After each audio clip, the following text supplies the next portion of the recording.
All right, move on to the next case.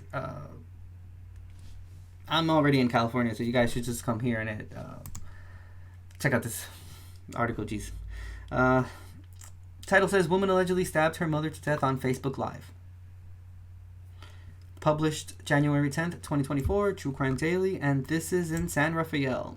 And it says, police arrested a 28-year-old woman this week on suspicion of stabbing her mother and live streaming the fatal attack. Because of course. According to the San Rafael Police Department, on Monday, January 8th, shortly before 5 p.m., officers and paramedics responded to an apartment building on Cresta Way in reference to a fight and a stabbing. Calls reportedly came in to police from witnesses and those who viewed a video of the stabbing on Facebook Live.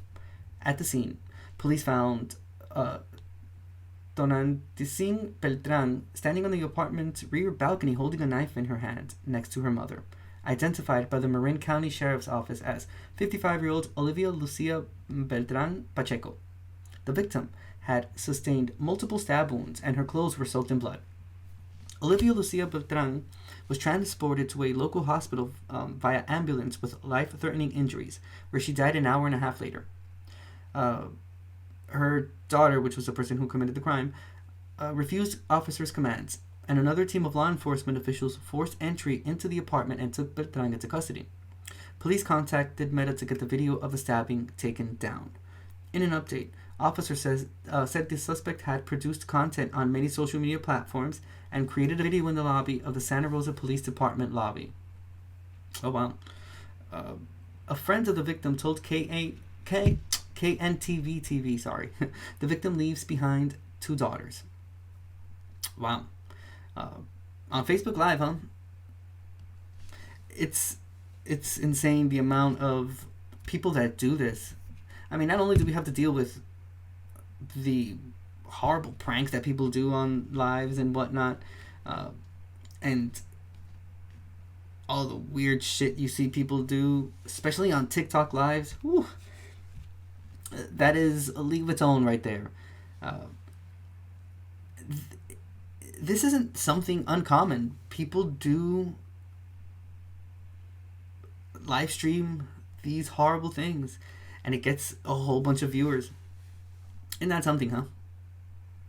If you Google, just write like live stream murder or anything related to that, you will get a whole bunch of different cases because it's been happening for quite some time. Yeah, I guess they didn't even put a motive as to why she killed her mother, stabbed her. You know, I don't know, like, how morbid does someone have to be? I guess they did call the police while it was happening, but to literally be on your phone or you're sitting on a computer and you're watching someone live stabbing someone, bro, that's insane. Sometimes I watch horror movies and it happens and you kind of like flinch a little bit. Especially, I'll give you an example. If you watch the intro to Goodfellas, they stab someone there repeatedly. Joe Pesci holds no boundaries in this movie, so it's him that's doing the stabbing. It's a movie, and you flinch. Dude, could you imagine watching this shit on Facebook Live and watching someone getting stabbed in that manner? Bro. Yikes. And, yeah, this is like right in the Bay Area. Crazy. It's crazy what people will do for likes and views. It is indeed insane. There was this one content creator I just recently read about that he had been causing some trouble in Japan. Mind you, I mean, a completely different country than where this person is from. This person's from here, from the States. And the country effectively ended up banning him because of the amount of pranks and like just dumb shit that he would do to get these likes and views. Yep. Good for him for being banned. Good for them for banning him, and good for him for being banned and not having entry into a completely foreign country that has nothing to do with the States. The laws are completely different elsewhere. So you may be able to kind of get away with that here, but other countries, they don't have to take it. So, sucks to be him, huh? Alright, let's watch this video from NBC Bay Area.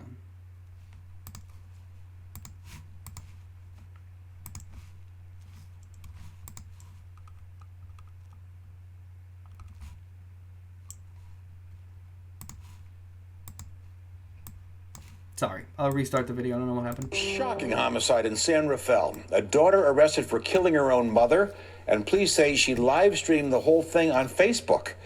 NBC Bay Area's Marianne Favreau has new information from San Rafael.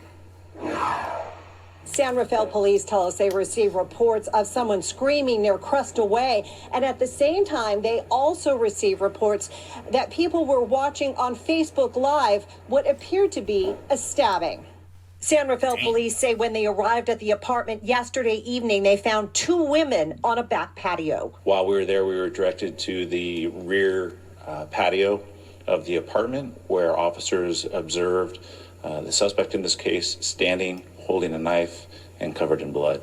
Officers arrested 28-year-old Tonesian Beltran, accused of stabbing to death her 55-year-old mother, Olivia Beltran. Police say the daughter streamed the attack on Facebook Live. We are currently working with Facebook Meta.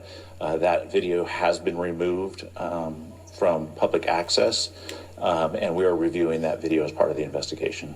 Olivia's longtime friend, Hilda Castillo, says she's devastated. She says Olivia was a passionate activist who spent years fighting for affordable housing and immigrants' rights. She was a community leader from the beginning.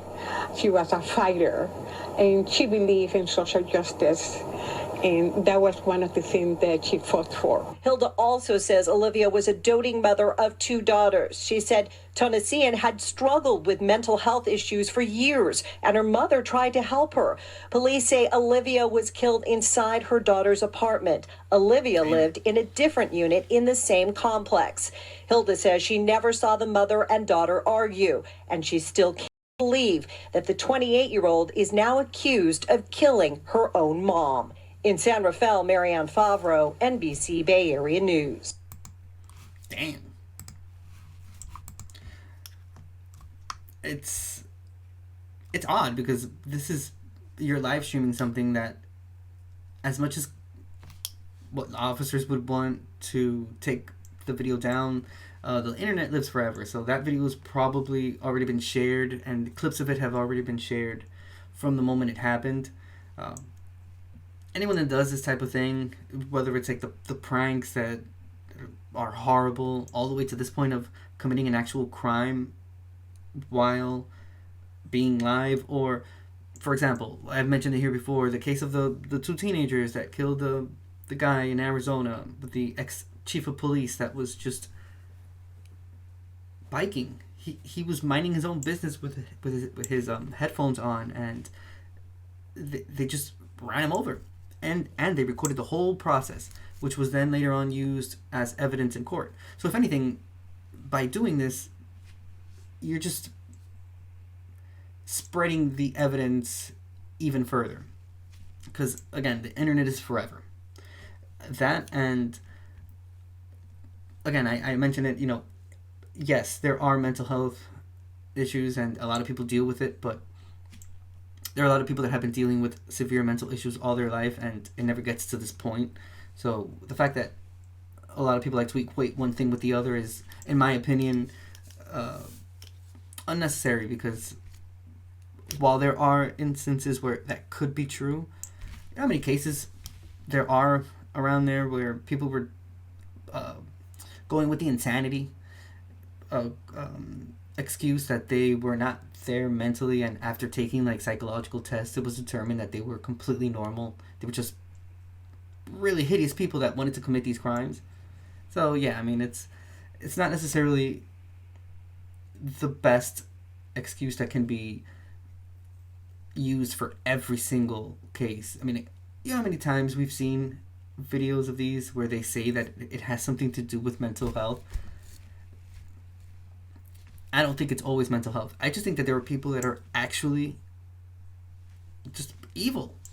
You know, there could be horrible people. For us to be able to determine which people are good, there has to be the contrary to it. So you know who these horrible people are. They exist. There's evil people.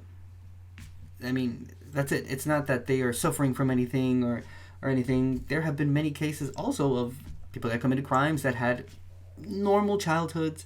They didn't experience any trauma growing up that could be used as like, you know, I went through this when I was a child, so it led to this as an adult. Yet they commit crimes. How many people have had completely clean records, never a problem their whole life, and they reach the age of 80, 85? Like the guy that we saw that killed the other person that was in the nursing home because he thought she was a witch. They'd spent their whole lives without committing a crime, and happens at some point. So all I'm trying to say is, you know, it's not always because there's a mental health issue involved in it. It's just that there are evil, horrible, horrendous people that just don't share the same values as other people that are not those things. I don't know. Let me know in the comment section what you think. Because, oh, see, Betty agrees. And that's I don't know. That's how I see it. It's easy to just write it off as something because it's more palpable. But the reality is that, yeah, dude, it's just that there's just horrible people. You see it all the time. Every day. From the most minuscule things all the way to these crimes that we see. There's just horrible people.